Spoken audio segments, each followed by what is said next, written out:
များအားလုံးမင်္ဂလာပါကျွန်တော်တော့ဗီဒီယိုနဲ့လက်ခံတာဆင်မဆက်ဖြစ်ဆရာဒီနေ့ပြောပြနေတာကတော့ဒီတလပိုင်းထဲမှာပေါ့နော်ဇန်နဝါရီတလပိုင်း2026ခုထဲမှာစီးပွားရေးကန်ဆာတာကောင်းနေတဲ့နေနံတုံခုလေးအကြောင်းကိုဆရာရှင်းပြပေးတော့မှာဖြစ်ပါတယ်ဒီ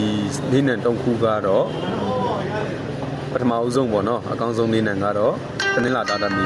ပြီးရင်ဗုဒ္ဓဟူတာတမီပြီးရင်တောက်ကြတာတမီဒီနေနံနေတာတုံခုကတော့ပေါ့နော်တော်တော်လေးကိုကောင်းထားတယ်ဘာပဲလုပ်လို့ဘာပဲကန်ကန်အဆင်ပြေမဲ့ကာလာလေးတွေဖြစ်တယ်ပေါ့နော်ဒီလအလဲ15ရက်ကနေစပြီးတော့မှပို့ပြီးတော့မှပေါ့နော်အခွင့်အလမ်းလေးတွေပေါ်လာတတ်တယ်ပေါ့15ရက်ကနေလကုံအထိအဲ့ဒီဂျားကာလာလေးမှာပေါ့လဝက်ကာလာလေးမှာပို့ပြီးတော့မှကိုယ့်ရဲ့အခွင့်အလမ်းလေးတွေရတတ်တယ်ပေါ့နော်စီးပွားရေးလုပ်တဲ့နေရာမှာလဲသူတစ်ပါးအနောက်ဆက်တွေတိုက်ခိုက်တွေကင်းနဲ့ပေါ့နော်ကိုယ့်ရဲ့လုပ်ငန်းလေးတွေကိုအောင်မြင်မြင်နဲ့လုပ်နိုင်လိမ့်မယ်လို့ဆရာပြောချင်ပါတယ်တခုတော့ရှိရဒီနေ့နဲ့နေကပေါ့နော်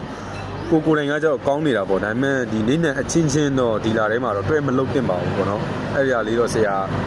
လက်ထိထားစေချင်တာပေါ့လေနော်အဓိကပြောပြချင်တာဥပမာတနင်္လာနဲ့ဗုဒ္ဓဟူးနဲ့တွဲပြီးလုပ်တာမျိုးပေါ့နော်ဗုဒ္ဓဟူးတာတမီကလည်းဒီတောက်ကြတာတမီနဲ့တွဲပြီးတော့မှလုပ်တာမျိုးပေါ့နော်အဲ့လိုမျိုးကြတော့ဆရာကတိတ်အားမပေးချင်သေးဘူးပေါ့နော်အဲ့လိုတွဲပေါ်တွဲဘက်ကန်ကတော့ညံ့တာပေါ့လေနော်ဒါပေမဲ့ကိုတိုင်တိတန့်တဦးတယောက်တည်းနော်လုံးမယ်ဆိုရင်ဒီနေနံတုံးခုကတော့အကောင့်ဆုံးအနေထားတစ်ခုမှရှိနေတဲ့အတွက်ကြောင့်စီးပွားရေးကန်ကောင်းမယ်ရောင်းဝယ်တွေဖြစ်ထွန်းမယ်နော်အနောက်ရှက်တွေကင်းမယ်နော်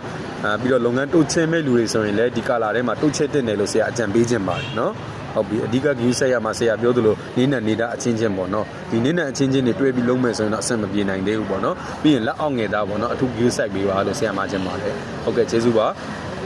ဆရာကတော့ရွှေမန်းဆရာဖြစ်ပါတယ်။ခုနကတာသမီများအားလုံးကျမ်းမာချမ်းသာကြပါစေ။မင်္ဂလာပါ။